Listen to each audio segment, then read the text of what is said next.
It's 2 in the morning.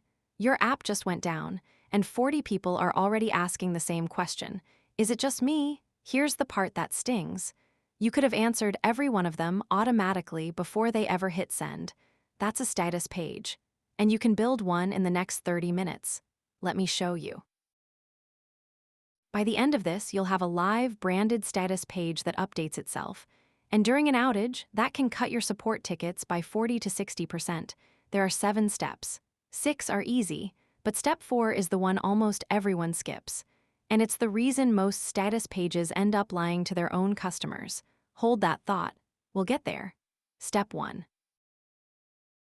Components are just the things your customers actually touch. Your app, your API, login, payments, and email. 5 to 8 is plenty. The classic rookie move is listing everything. Nobody outside your team cares that your Riddy's cache is separate from your database. They care whether checkout works. So group by what the user feels, not how you built it. There are 3 ways to do this. Hosted tools like Alert24 in Status or Better Stack. You sign up and you're live. Nothing to maintain. Self-hosted options like Uptime Kuma or Gaddis if you'd rather run it yourself. And building your own from scratch? Don't. Think about it. A status page has to stay up when everything else is on fire. That's the last thing you want to be debugging at 2 a.m., so I'll use a hosted page so we can move fast. Step 3, make it look like you. Drop in your logo, match your colors, and point a custom domain. Status.yourcompany.com with one DNS record. SSL gets issued automatically, so you get the padlock for free. This takes about a minute. And it's the difference between looking like a real company and looking like an afterthought. Okay, step 4. Remember the one everyone skips? This is it. Connect monitoring so the page updates itself. Here's why it matters.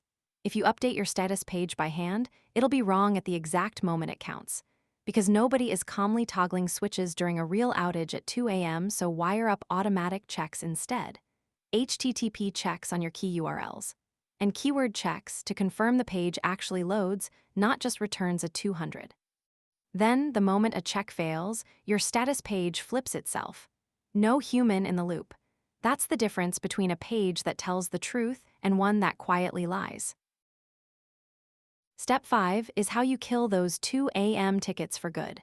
Let people subscribe. The moment you post an incident, every subscriber gets an email. They hear it from you before they have to ask. That single feature is where most of that 40 to 60% drop in support volume actually comes from. Step 6. Write your update templates now while you're calm. Because future you at 2 a.m. should not be wordsmithing. You need 4. Investigating, identified, monitoring, and resolved. When it hits, you fill in the blanks and post. 30 seconds, not 30 minutes. Last step. Launch it and make it impossible to miss. Footer, support docs, email signatures, your SLA because a status page nobody can find, reduces exactly 0 support tickets. 3 fast ways people blow it. 1. Updating it by hand. We covered that, it'll lie. 2. Hiding your incident history. Showing your track record builds trust. Hiding it looks like you've got something to hide. And 3. The one nobody thinks about. Not monitoring the status page itself. Host it somewhere separate so it's not down at the precise moment you need it most. So next time it's 2 a.m. and something breaks, your customers already know, and your phone stays quiet. If this helped, hit subscribe for more monitoring and incident guides. And when you're ready to set up your own, head to alert24.net.